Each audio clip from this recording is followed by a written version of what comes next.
So yun, napagawa na naman ako ng video para sa mga nais mag cross country ulit, na lalo-lalo yung mga nasa Croatia, kasi doon ako nang galing Croatia din ako.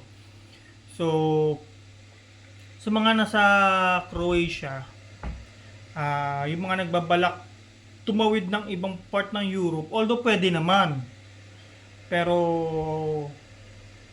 wag yung gagawin ang bigla na lang kayong aalis sa company nyo na nasa Croatia. Bakit? Kasi unang-una, may dalawang klase ng employer sa Croatia. Ano yun? Yung isa, walang pakialam kung umalis ka kahit lumabas ka sa bansa nila. Yung pangalawa, yung may pakialam, so ang gagawin nila ng employer mo, yung ika-cancel ang working permit mo, pero hindi ang ID.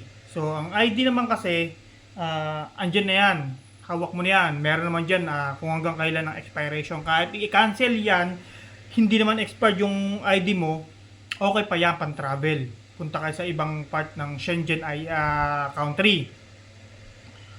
Pero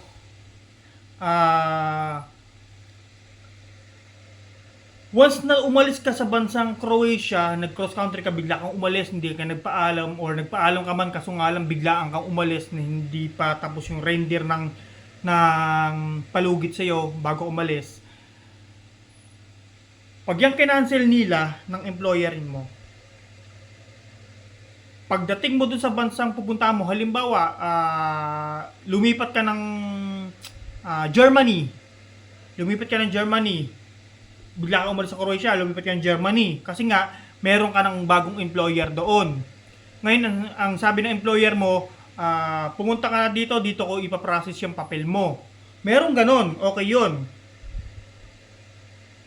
Ang problema, once na kinancel ng employer mo sa Croatia ang ID mo, tapos ipaprocess sa Germany ang papers mo, wala. Hindi mapaprocess yun.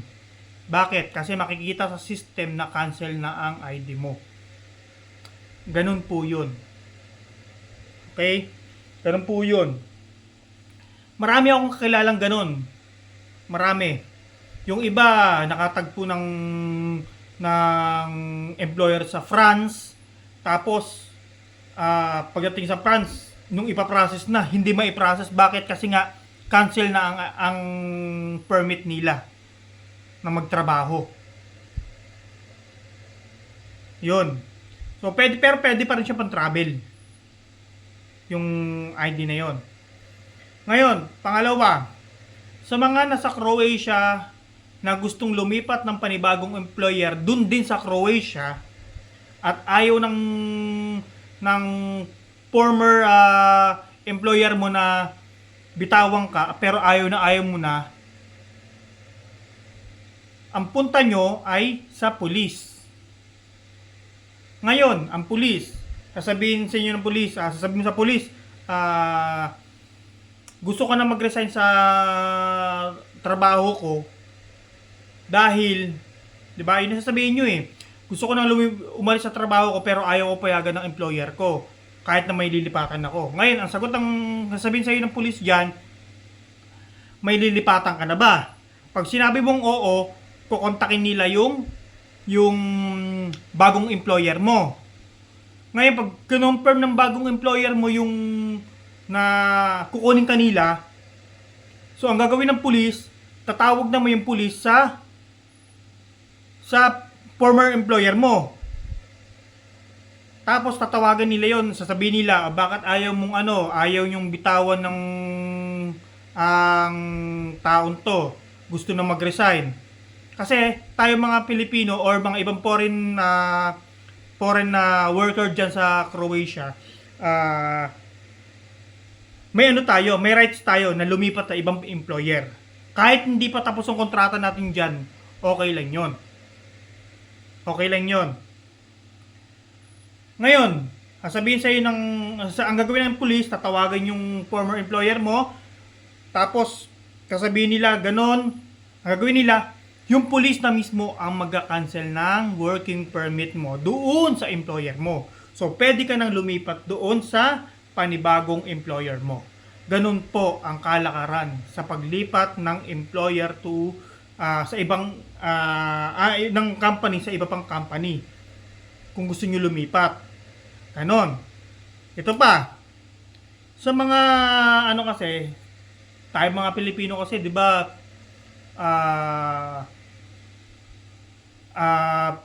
Pag in-interview tayo, oo lang tayo ng oo, okay, willing ba kayo mag-overtime, okay lang ba sa inyo yung gantong sahod, gantong oras, kahabang oras yung trabaho nyo, oo lang tayo, oo, kasi nga, Europe, di ba?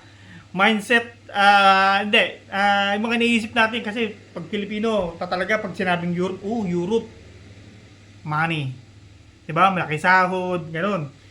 Ngayon,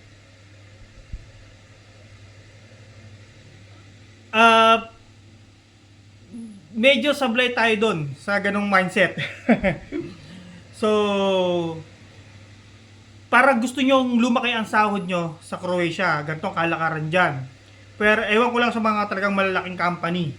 Mga lalaking company ha. Kasi ako, experience ko na to. Ipakita nyo sa umpisa, ipakita nyo yung best nyo. Ipakita nyo yung kakayahan nyo. Ipakita nyo na ganito kayo kagaling. Once na makita yan ng employer nyo, tapos nakita nila na, talagang nakita nyo na gustong-gusto kayo ng employer nyo, pwede na kayo mag-demand ng sahod. Katulad ng ginawa ko rin noon.